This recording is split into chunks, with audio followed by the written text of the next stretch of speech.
जय गुरुदेव, जय गुरुदेव। कोटि कोटि करूं वंदना, अरब खरब प्रणाम। चरण कमल बिसरू नहीं, जय गुरुदेव नाम। चरण कमल बिसरू नहीं, जय गुरुदेव नाम। परम पूज्य स्वामी जी महाराज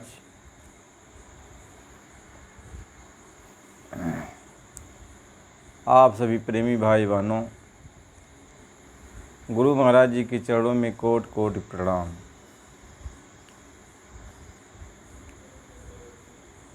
महापुरुष ये समझाते हैं, जब जीव के अंदर लोभ आ जाता है, यानी जब हमारे आपके अंदर लोभ पैदा हो जाता है, तो लोभ में जीव अंधा हो जाता है।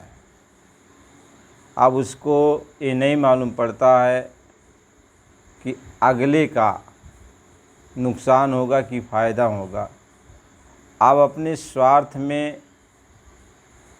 वह कुछ भी कर बैठता है। लोभ है जब जीव के अंदर उत्पन्न होता है, तब उसके पतन का मार्ग शुरू हो जाता है। कोई भी हो, जितना उसको मिलता है यदि उसमें वह संतुष्ट नहीं हुआ, फिर और ज़्यादा सोचता है। और मिल गया तो उसमें भी संतुष्ट नहीं हुआ, फिर और ज़्यादा सोचता है।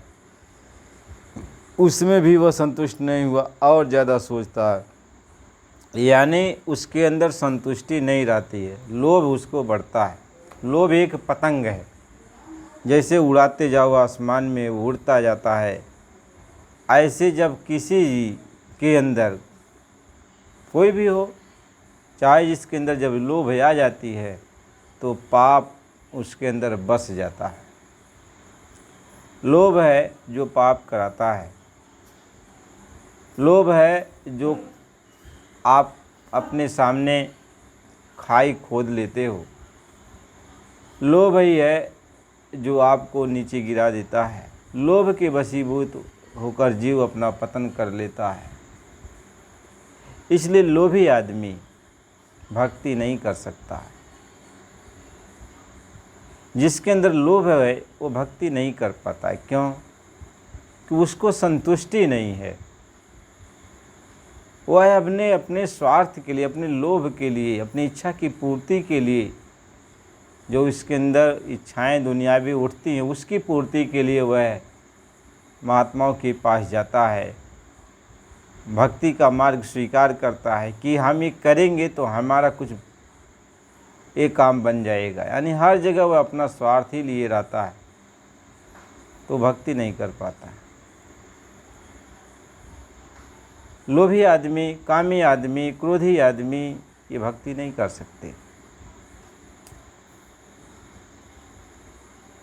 इसलिए लोभी आदमी कब कहाँ गिर जाए, इसका कोई ठौर ठिकाना नहीं है। इसलिए महात्मा ये समझाते हैं कि जब लोभ अंदर आने लगे, यानी किसी चीज़ की ख्वाहिश, जो कुछ भी आपको मिला उसमें आप संतुष्टि नहीं हुई और उससे ज़्यादा चाहने लगे, और मिल गया तब भी संतुष्टि नहीं आई, फिर और ज़्यादा चाहने लगे, तो लोभ ही है जो आपको पतन के मार्ग पर ले जाता है, यानी खाई खंडक में गिरा देता है, आपसे पाप करा बैठता है। लोभ, तो लोभ हर जगह लागू होता है, परिवार में, समाज में, देश में, भक्ति में, सब जगह लागू होता है। और जहाँ जहाँ यह लोभ लागू हुआ, तहाँ तहाँ वहाँ पतन कर देता है, तहाँ तहाँ जीव का पतन कर देता है। महात्मा ये समझाते हैं कि एक साधु जी थे, उनको आँख से दिखाई नहीं पड़ता था। उनको लोग सूरदास जी कहते थे, लेकिन वो इतना बढ़िया भजन गाते थे और बढ़िया सत्संग सुनाते थे, अच्छी बात वो बताते थे, सुनाते थे, भजन गाते थे। तो उनका भजन सुनने के लिए लोग उनके पास आते थे। एक गांव था, उस गांव के किनारे एक पोखरा था। उसी पोखरे के सामने एक मंदिर बना हुआ था। उसी मंदिर में वो जो है सूरदास जी रहते थे। अब उतना प्रेम से वो भगवान का भजन गाते थे और जो कोई भी उनके पास रहता, कुछ पूछता तो भगवान की वो चर्चा करते थे। निर्मल मन था, कोई दिक्कत नहीं थी। तो उनके निर्मलता के कारण लोग उनके पास आते थे। तो उनको घर से रोज़, यानी गांव में लोग ये समझ लिए थे कि इनको बाबा को भोजन न बनाना पड़े, तो सुबह शाम के जैसा वो भोजन करते थे, गांव के लोग उनको भोजन ले आया करते थे, बढ़िया भोजन। भाई महात्मा को खिलाना है तो कौन ख़राब भोजन खिलाएगा, तो बढ़िया भोजन अपना ले आते थे। महात्मा जी को भोजन भी मिलता था और वो भजन गाते थे, सत्संग सुनाते थे। तो उनको लोग होता है कुछ दक्षिणा उछड़ा दे के चले जाते थे। तो ऐसे जो है उनके पास कुछ सिक्के इकट्ठे हो गए। अब तो जब सब लोग चले जाते थे तो जो कुछ भी उनके पास लोग दान दक्षिणा देकर जाते थे, उन सिक्कों को तो गिनते थे। तो गिनते थे, इसके बाद धीरे धीरे ऐसे गिनते गिनते कुछ दिन के बाद उनके अंदर लोभ लालच पैदा हो गया। ये हो गया कि इसको हम ज़्यादा कैसे बनाएं, यानी जो भी सिक्का हमारे पास आता है इससे ज़्यादा हमको कैसे अब मिले, इसमें वो लगे रहते थे। तो धीरे धीरे वो अपना गाते और हर चीज़, तो धीरे धीरे उनके पास ज़्यादा सिक्का हो गया, ज़्यादा पूंजी हो गई और लोग आते थे भगवान का भजन सुनने के लिए, उनकी सत्संग सुनने के लिए, कथा सुनने के लिए। तो जो भी आता था कुछ न कुछ उनको दक्षिणा देता था। इससे उनके पास ज़्यादा सिक्के हो गए। तो उन्होंने एक गिन्नी, उन सिक्कों की गिन्नी बनवा ली। अब महात्मा ये सोचते हैं कि अब वो जो है, अब गिन्नी वो अपने अपने कमर में बांध कर चलती थी, सिक्का उसी में डाल दिए, कमर में बांधे रहते थे। महात्मा इस बात को समझाते हैं कि धीरे धीरे उनके अंदर लोभ इतना ज़्यादा बढ़ गया। अब उनके पास पैसे भी ज़्यादा हो गए। तो चोर जो होते हैं, ठग जो होते हैं, वह चाहे साधु का हो, चाहे गृहस्थ का हो, चाहे अमीर का हो, चाहे गरीब का हो, ठग तो सबका रुपया पैसा लेना चाहते हैं। तो जब ठगों को ये पता चला कि इन महात्मा के पास ज़्यादा पैसा वैसा है, तो उनका पैसा अब लेने के लिए अब वो जो है अपना उपाय सोचने लगे। तो 3-4 लोग आए, अपना जो है विचार बनाकर महात्मा जी के पास मंदिर पर रुक गए और बढ़िया भोजन भी अपना बनाए और महात्मा जी को खिलाए और वहाँ कथा महात्मा जी का सुने। और उसके बाद उन लोगों ने, 3 लोग थे तो रोज़ एक सिक्का देते थे सोने का। तो महात्मा जी सोने का सिक्का देखकर और भी उनको खुशी हो गई कि हमको सोने का सिक्का मिलता है। ऐसे 3 दिन रुके। तो 3 दिन के बाद जो है अब वो ठग कहें कि महात्मा जी अब तो हम जा रहे हैं तीर्थ पे, और एक चीज़ का दिक्कत है। कहें कौन सा दिक्कत है? कहें हम लोगों ने ये प्रतिज्ञा किया कि रोज़ जब तीर्थ पर निकले हैं तो रोज़ जो है महात्मा का दर्शन करेंगे, उनको 1 रुपये का सिक्का देंगे सोने का दक्षिणा में, और तब फिर आगे रास्ता चलेंगे। तो हमें ये नहीं समझ में आता है कि रास्ते में कभी महात्मा मिलते हैं, कभी नहीं मिलते हैं। जब तक वो नहीं मिलते हैं तो 1-2 दिन हम लोगों को उपवास करना पड़ता है। इसलिए जो है यही दिक्कत है। और यदि आप जैसे महात्मा हमारे साथ तीर्थ में चल पड़ते तो रोज़ आपका दर्शन होता, हमारा काम पूरा हो जाता। तो वह सूरदास जी जो थे, इनको लालच लग गई थी हमको ज़्यादा पैसा मिल जाए। अब सोने का सिक्का मिलने लगा तो ये सोचने लगे कि अब इनके साथ रहेंगे तो रोज़ मुझे एक सोने का सिक्का मिलेगा। तो उनके अंदर लालच सवार हो गई। और जब लालच सवार हो गई तो जो है कुछ सोचे विचारे नहीं, कहें ठीक है आप जैसे अच्छे इंसान मिल गए और हमको कौन मतलब तीर्थ में ले जाएगा, आप लोग ले चलेंगे, बड़ी अच्छी बात है। तो उन लोगों के साथ वो जो है महात्मा जी चले गए। वो लोग जो है एक जो है रथ बनवाए थे जिसमें घोड़े लगे हुए थे, महात्मा जी को बैठा दिया और महात्मा जी अपने उनके पास जो गठरी वठरी था उसको अपने पास लेकर बैठे। तो ऐसे 2-4 दिन बीत गया। महात्मा जी को रोज़ एक सिक्का मिलता था सोने का। तो एक जंगल पड़ा। तो जंगल पड़ा तो लोगों ने कहा कि महात्मा जी ये बड़ा घनघोर जंगल है और एक तो ऐसे ऊंची नीची ज़मीन है, तो जाने पर दिक्कत हो रही है। तो हम लोग ये सोचते हैं कि हमको ये जो है रथ को ले करके ऐसे धीरे धीरे इस रास्ते को पार कर लें। और आप एक सीधा रास्ता ऐसे गया है गांव में, तो गांव के बाहर निकल जाएगा। तो आप जब तक हम लोग घूम घाम के आएंगे तो आप ऐसे पैदल निकल जाइए और वहाँ भेंट हो जाएगी। तो ठाकुर ने खूब समझाया और सूरदास जी को। तो सूरदास जी मान गए कि भाई ये ठाकुर लोग बहुत अच्छे हैं, ये लोग बहुत अच्छे हैं, बड़े अच्छे इंसान हैं। उनको क्या मालूम था। तो जब ये रथ से उतर गए तो ठाकुर ने कहा कि महात्मा जी इस रथ में जो भी अपना कीमती सामान हो आप रख दीजिए, क्योंकि जंगल का रास्ता अकेले चलेंगे, पता नहीं कौन मिलेगा कौन नहीं मिलेगा।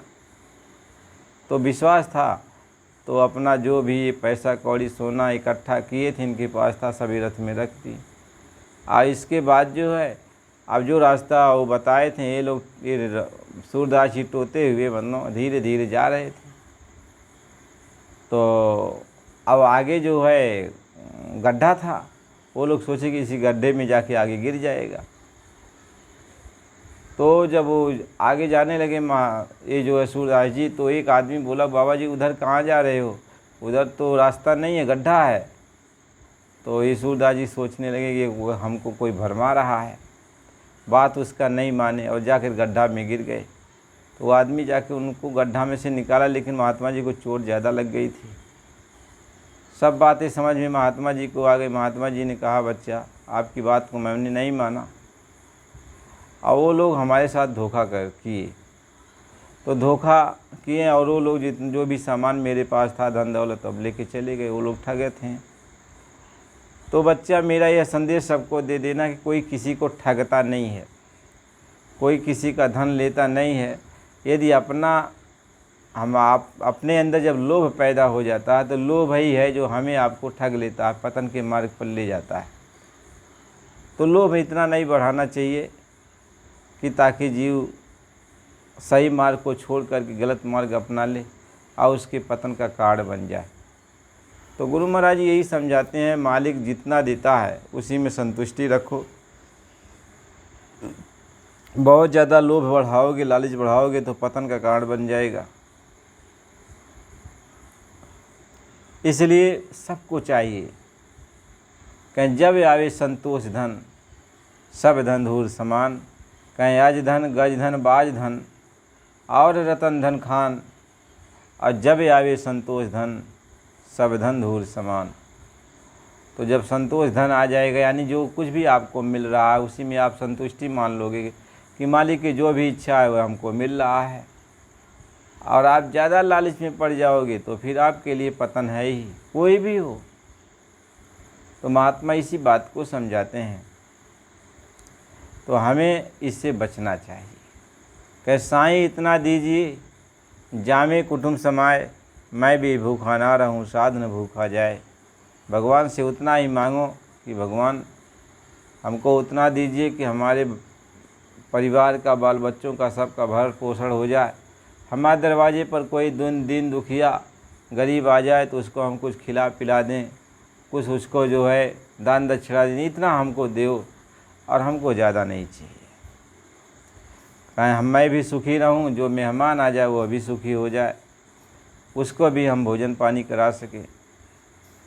तो महात्मा ये समझाते हैं, भगवान से यही मांगा जाता है।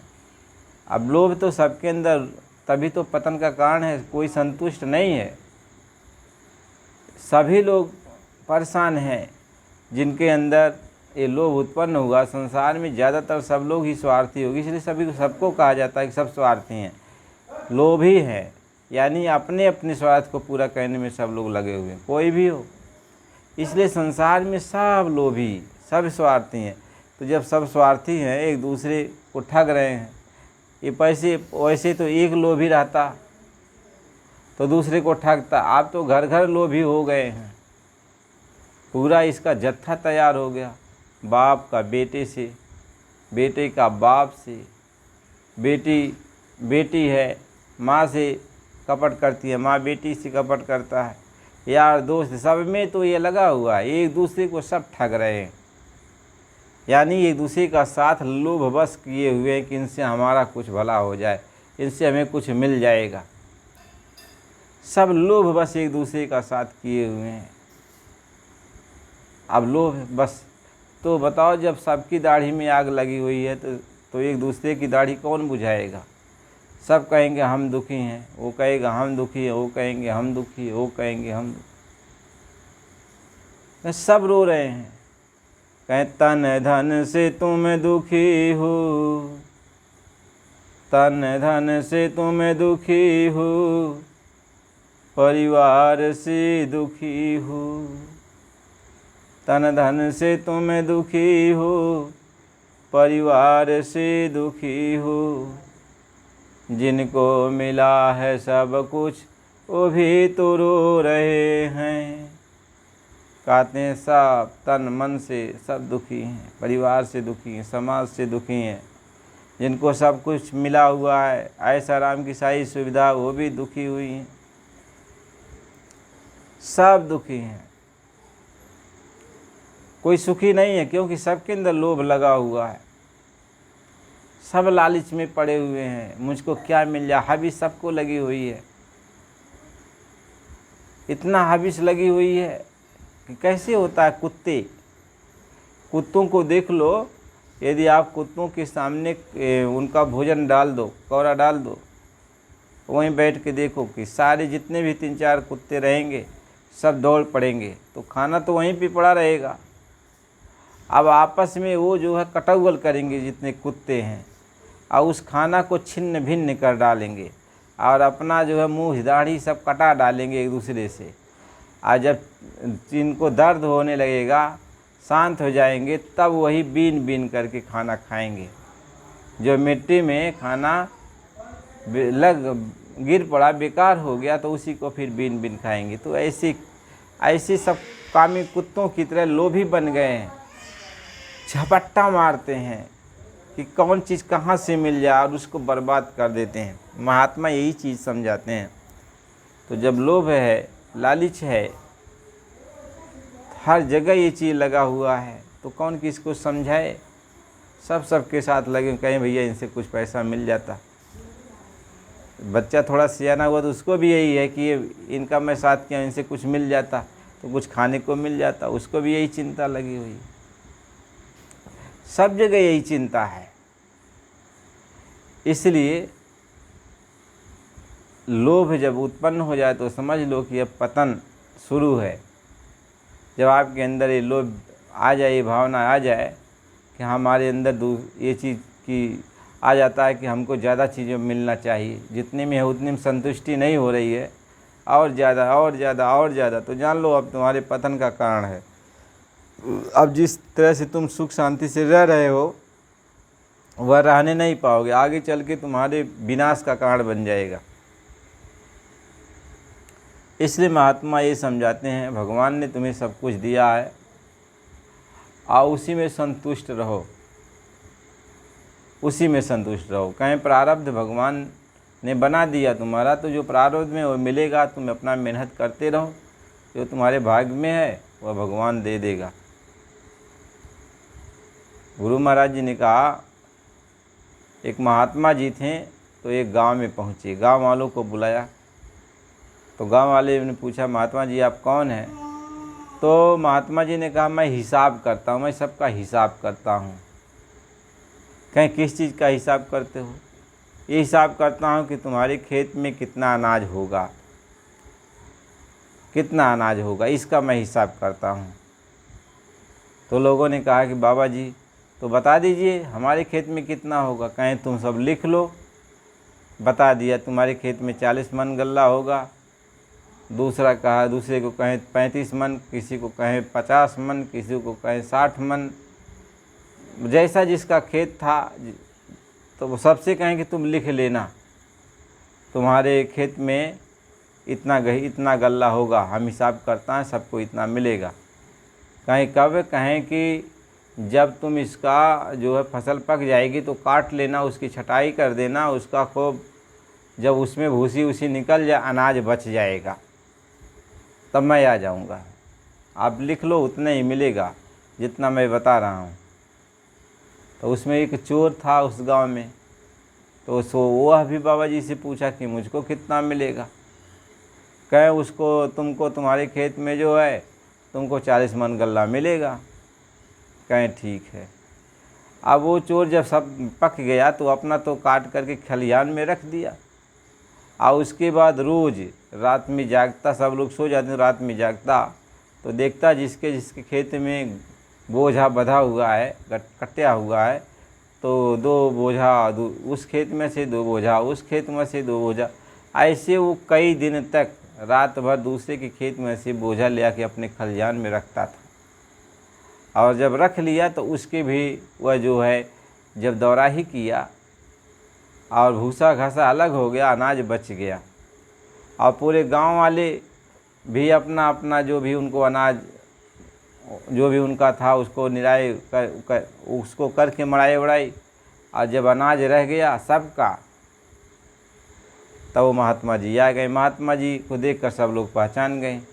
तो महात्मा जी से कहने लगे कि महात्मा जी आप आ गए तो आप बताइए। अब कहें हाँ, तुम अपना कापी ले आओ, जो तुमको बताया गया है कितना कितना मिलेगा। तो सब लोग लाए, तो सबका तौला गया। महात्मा जी जितना कहे थे कि उतना सबको मिलता गया। किसी का 40 मन, किसी का 50 मन, किसी का 60 मन, किसी का 20 मन, जितना जैसा जिसको बताए थे। तो उसके बाद चोर आया, कहा कि हमारा पहले आप तौलिए। तो उसका 40 मन बताए थे तो 40 मन उसका निकला।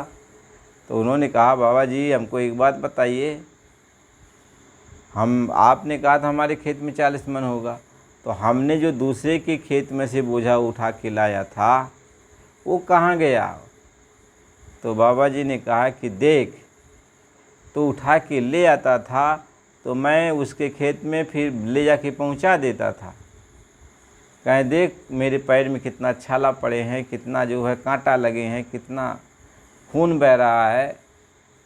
तो दिखाया महात्मा जी ने, कहा देख तुमको तो उतना मिलेगा जितना वो मालिक तुमको दे रहा है, वह हिसाब करता पक्का है, लेकिन जो तुमने चोरी चमारी किया है, एक दूसरे के खेत में से ले आया है, उसकी सज़ा तुमको अलग मिलेगी, उसकी सज़ा तो तुमको अलग मिलेगी। लेकिन तुम्हारे भाग में जितना उसने लिखा था वो तो तुम्हें क्यों मिलेगा, लेकिन जो तुमने चोरी चमारी किया उसकी सज़ा तुमको मिलेगी। तो महात्मा ये समझाते हैं कि जो मालिक को देना हुआ तुमको देगा, तुम अपना काम मेहनत ईमानदारी से करो, लोभ लालच में मत फंसो, ये नहीं ये काम मत करो। जो भी मोटा महीन काम मिलता है वो कर रहे हो, जो कुछ भी आप है करो, लेकिन वो मालिक तुम्हारे भाग्य में जितना लिखा है उतना तुमको मिलेगा, तो तुम कर्म करते जाओ अपना। लोभ में मत फंसो कि ज़्यादा मिल जाएगा, ज़्यादा मिलता नहीं है। तो महात्मा इस चीज़ को समझाते हैं। इसलिए हमें आपको सबको ये चाहिए कि सद्गुरु के वचन को मानकर उस पर भरोसा करना चाहिए, विश्वास करना चाहिए, और जो कुछ भी मालिक जितना दिया है उसमें हमें संतुष्ट रखना चाहिए, संतुष्टि रखना चाहिए, और मालिक का शुक्राना करना चाहिए और भजन में लगना चाहिए। गुरु महाराज जी यही समझाते हैं। तो हमें सबको भजन करना चाहिए, भजन में बरकत होगी, मालिक की दया हो जाएगी। तो प्रेमी भाई बहनों, गुरु महाराज जी की कृपा दया है। तो आप नए प्रेमी हो तो चैनल को लाइक सब्सक्राइब कर दीजिए, और फिर जो है अगला सत्संग फिर अगली वीडियो में मिलेगा। तो बराबर सत्संग आप सुनते रहो। जय गुरु।